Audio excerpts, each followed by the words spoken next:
Yang kedua, nilai korelasi itu nggak tetap. Kayak yang tadi sempat kita bahas ya. Dia itu selalu berubah. Jadi harus selalu kita cek berulang dengan kalkulator korelasi.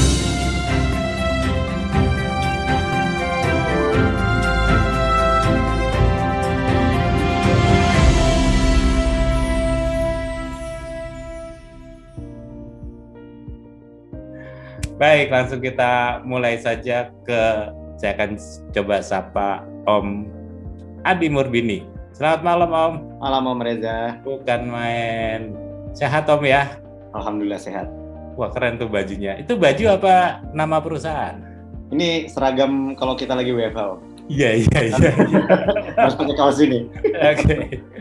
Baik, Om Adi Murbini, kita coba ngobrol-ngobrol. Om ini sebenarnya habis lulus ITB ya. Dari ITB itu ngambil jurusan apa? Dulu di kampus ngambil jurusan teknik mesin. Teknik mesin. Nah.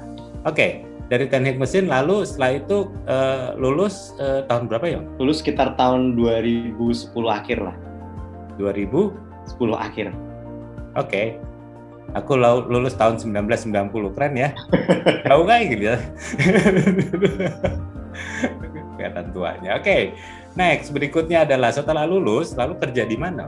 Pertama dulu kerja di salah satu perusahaan engineering swasta asing gitu, sekitar 1 tahun ya. Terus itu apa? Oil or? Ya, perusahaan konstruksi, perusahaan EPC ya, dulu istilahnya Engineering Procurement Construction, buat rata-rata proyeknya untuk migas sih. Untuk migas. Apa yang Om kerjain di situ, job desk-nya? Bikin desain pipa, Om. Oke, bikin desain pipa. Setelah itu setelah setahun, nggak mungkin dong, ya kan? Sekolah di perguruan tinggi paling dahsyat di Bandung, ya kan? Tiba-tiba nganggur setelah setahun, nggak mungkin. Pasti mau dibajak. Pindah kemana lagi tuh? Setahun kerja di situ, habis itu pindah ke salah satu perusahaan migas swasta juga. Internasional juga? Iya, multinasional. Emang nggak pernah ada Om yang lokal yang berani bayar situ, nggak ada ya? Enggak juga, kita kan enggak sekarang juga, kan lokal. Okay. Sekarang gue di lokal. Okay. Berapa kali di perusahaan multinasional? Sebenarnya sih bisa dibilang cuma 2 kali ya. Jadi yang pertama itu 2010 sampai 2011, sampai 2012 terus join perusahaan migas multinasional itu sampai 2017. Nah, terus 2017 kontrak perusahaan migasnya itu habis, akhirnya dibelilah sama perusahaan migas lokal, BUMN. Oke, apa dia Murbini. Nah, lalu dari IT itu tiba-tiba kok berurusan dengan trading gitu loh. Kapan Anda mengenal trading, dunia trading? Sebenarnya dari tahun 2008 sih Om. Dari 2008 udah mulai trading, ya nggak langsung berhasil juga ya. Margin call 2 kali itu, 2008 sama 2009. Itu 2008 kan Anda belum selesai sekolahnya? Belum selesai. Kuliahnya belum selesai. Terus itu cerita duit dari mana? Macam-macam Om, dari apa ya, ngajar gitar lah, manggung-manggung lah, segala macam, main musik dibayar, kita kumpulin. Oke, dikumpulin uangnya, terus ditradingin gitu. Iya. Terus hasilnya alhamdulillah habis gitu. Alhamdulillah hilang. Iya. Terus nggak kapok? Nggak, masih nggak kapok lah. Pantang menyerah kita Om. Oke, setelah itu masuk lagi mulai serius di dunia forex ini sejak tahun kapan?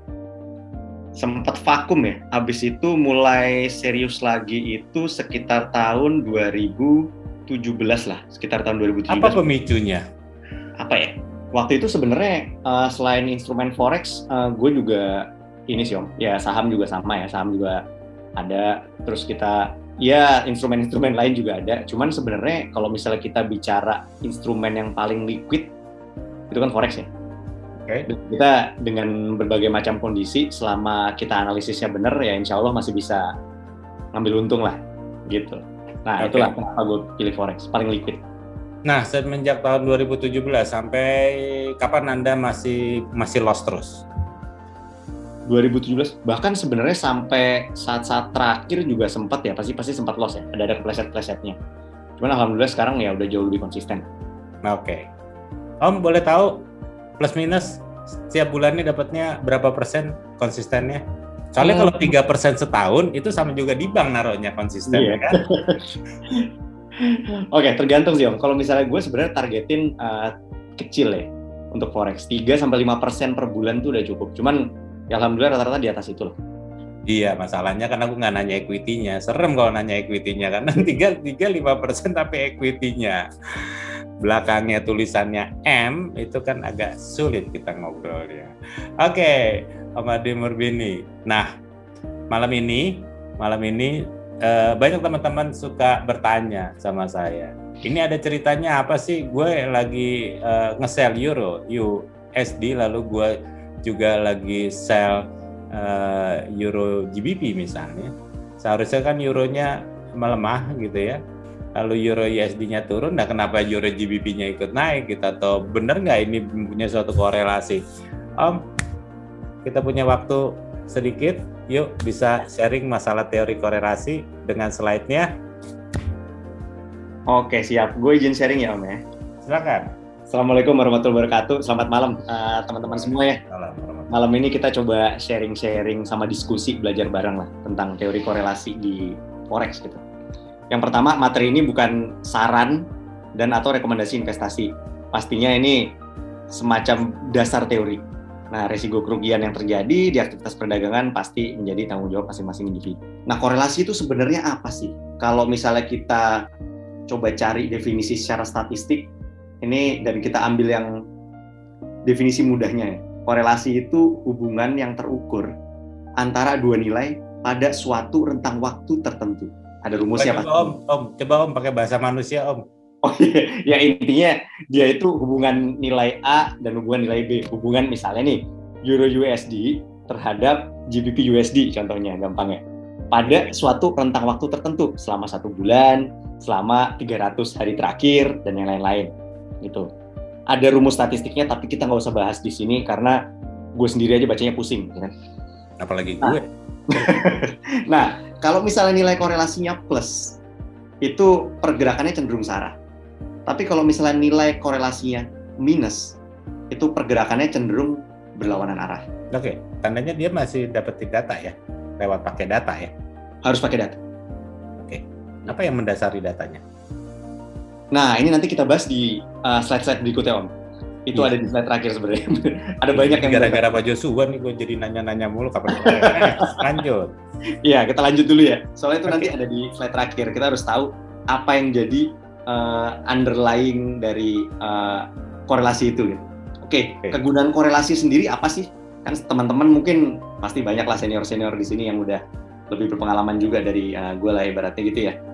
Nah, tapi kalau untuk gue pribadi, kegunaan korelasi itu ada 3. Yang pertama, kita mengelola risiko. Maksudnya apa sih? Misalnya nih, kita trading tadi yang sempat dicontohkan sama Om Reza, NZD Japanese Yen gitu. Tapi dia itu ternyata dari analisis kita, dia itu berkata buy gitu ya. Tapi ternyata dia terkorelasi dengan major pair-nya, which is itu adalah NZD USD. Dan pergerakan NZD USD ternyata turun. Nah, untuk meminimalisir resiko, mending kita hindarin. Karena korelasinya lagi tinggi. Kalau misalnya dia korelasinya lagi tinggi terhadap NZD USD dan NZD USD-nya turun, analisis kita tadi yang bilang NZD Japanese Yen itu naik, bisa jadi akan lumayan terpengaruh lah. Akhirnya jadi nggak naik. Bisa jadi stagnan ataupun turun. Oh, jadinya yang namanya dominasi itu penting ya terhadap US dollar, oke? Penting, Om. Nah, karena memang mata uang nih, jadi langsung loncat ke slide terakhir nih. Mata uang yang paling banyak diperdagangkan, sekitar 80% nih. Itu USD, itu pengaruh USD masih sangat kuat. 60% Om. Oh, itu ini ya? Nah, nanti gue ambil contekannya. Kan gue mentor. Iya, benar. Gitu. Oke. Terus abis itu, yang kedua meningkatkan akurasi. Ya. Kayak misalnya kita tahu nih, Euro USD terhadap GBP USD itu ceritanya. Ya kan, dia terkorelasi nih. Saat ini nilai korelasinya lagi tinggi. Nah, kita ceritanya ini mau sell nih. Sell-nya antara sell Euro USD ataupun sell GBP USD. Ini gue selalu pakai contoh konkret ya, biar gampang ya. Yeah. Nah, ternyata Euro GBP itu turun. Berarti Euro terhadap GBP melemah. Nah, alhasil harusnya pergerakan Euro USD turunnya itu lebih panjang atau lebih banyak dibanding GBP USD. Kira-kira kayak gitu. Nah, itu kita bisa meningkatkan akurasi. Oke, terus lagi diversifikasi. Maksudnya apa sih? Kita ngebagi kan ke berbagai macam instrumen kan. Ada Euro USD, ada GBP USD, ada mungkin Euro GBP.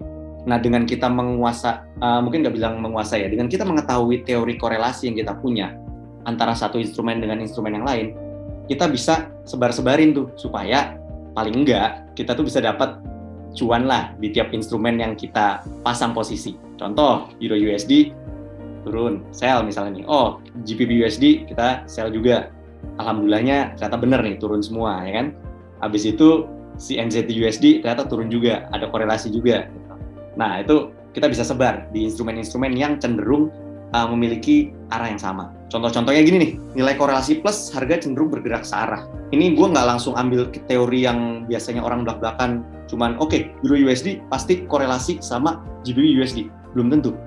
Karena itu nilai korelasi itu berubah-ubah. Akan kita bahas di slide terakhir. Tapi gue ambil contoh, pada saat hari kemarin nih, gue ambil Euro USD itu memiliki nilai korelasi paling tinggi justru terhadap Aussie USD dan NZD USD. Bisa teman-teman lihat, pergerakannya selama 300 hari itu mirip. Ini gue ambil 300 hari ya, pakai currency kalkulatornya investing.com. Gitu. Bisa lihat nih, Aussie USD-nya juga pergerakannya mirip, NZD USD-nya juga pergerakannya mirip. Kesimpulannya AUD Japanese buy gitu ya? Nggak boleh kesimpulan berdasarkan korelasi. Oke. Terus kita lanjut lagi ke nilai korelasi yang minus, yaitu harga cenderung bergerak berlawanan arah. Ini juga data per kemarin. Gue coba ambil USD CAD dan kita lihat tuh berdasarkan tabel kalkulator korelasi, yang nilainya paling besar minusnya itu adalah GBP USD dan Euro Japanese Yen. Nah lo, kok beda nih sama teori? Nggak segampang itu gitu kan? Ya, tapi nggak apa. Paling nggak currency kalkulator berkata demikian sesuai data. Bisa kita lihat di grafik, USD CAD gerakannya berlawanan dengan GBP USD dan Euro Japanese Yen. Cukup jelas di grafik. Oke, nah ini kita bahas yang terakhir ya, sebelum kita selesaikan materinya sama kita masuk sesi tanya-jawab. Catatan-catatan penting terkait korelasi. Yang pertama, jangan jadikan referensi utama untuk buka ataupun tutup posisi. Contoh, gue yakin nih, dari dulu selalu digaung-gaungkan bahwa Euro USD itu korelasinya tinggi sama GBP USD. Itu paling sering kita dengar. Oke, sekarang gue lagi sell Euro USD. Sekalian deh, gue langsung sell GBP USD. Jangan. Kita harus lihat, pada saat kita ngambil posisi, analisis kita harus cukup lengkap. Itu yang pertama. Yang kedua, nilai korelasi itu nggak tetap, kayak yang tadi sempat kita bahas ya, dia itu selalu berubah. Jadi harus selalu kita cek berulang dengan kalkulator korelasi. Yang ketiga, nah ini sempat tadi dibahas sama Om Reza nih, pahamin penyebab korelasi. Apa sih penyebab korelasi? Di belakangnya itu pasti ada faktor-faktor dominannya kan. Contoh, dominansi tadi dari perdagangan USD, ya kan? Sebagai instrumen yang paling banyak diperdagangkan dengan volume terbesar. Otomatis ya naik turunnya US dollar itu jadi penyebab kenapa GBP dan Euro itu melemah terhadap USD. Sama kayak bahkan instrumen lain ya, pada saat USD menguat, bahkan instrumen-instrumen lain kayak yang diperdagangkan terhadap USD itu ada XAU misalnya, atau bahkan kripto, otomatis dia akan relatif melemah gitu. Sama yang keempat terakhir, gunakan korelasi sebagai alat pelengkap analisis. Misalnya kita udah analisis cukup lengkap nih, fundamentalnya oke, kita cek, teknikalnya oke, kita cek, sentimennya oke, kita cek, kuantitatif dan kualitatif. Nah, habis itu kita lihat nih korelasinya. Sebisa mungkin kita cari pair yang independen, sehingga analisis kita jauh lebih akurat. Kira-kira seperti itu. Nah, terakhir selalu nih, balik lagi dari OPA WB ya. Investment terbaik kalau kata Om Reza itu kan dari leher ke atas ya. Sama kayak OPA WB juga bilang. Investment terbaik itu adalah investment di diri kita sendiri. Makin banyak kita belajar, makin banyak juga kita bisa menghasilkan. The more you learn, the more you'll earn. Kira-kira kayak gitu.